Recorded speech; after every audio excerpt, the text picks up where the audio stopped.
C'est un petit bijou médiéval. Ce mur en auxois et ses remparts, perchés sur un promontoire rocheux au-dessus de la vallée de l'Armançon, revendiquent son label Ville et pays d'art et d'histoire.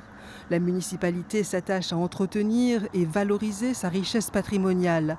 700 000 € investis dans la réfection des remparts. 1 200 000 € pour restaurer le théâtre à l'italienne et 360 000 € pour la rénovation du musée municipal et sa mise aux normes de sécurité.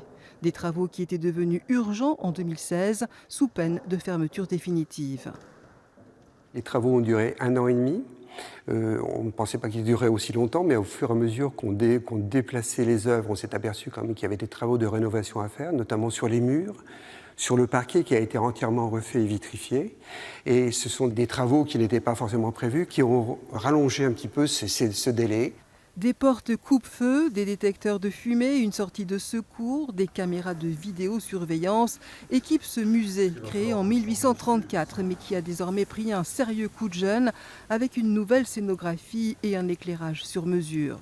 La salle des Beaux-Arts, un musée dans le musée avec ses 3 coraux, vaut maintenant plus que jamais le détour pour une visite culturelle. Il faut faire venir des touristes, bien sûr, ça c'est très important, mais il faut aussi que chacun partage ce patrimoine et ait conscience de la valeur patrimoniale que nous avons.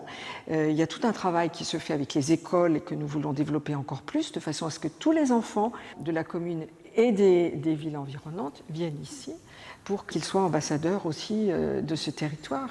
Un territoire qui peut compter sur un maillage particulièrement attractif avec le musée au parc d'Alésia, le château de Bussy-Rabutin, le village de Flavigny et bien sûr ce mur en auxois, ses remparts et son musée désormais incontournable.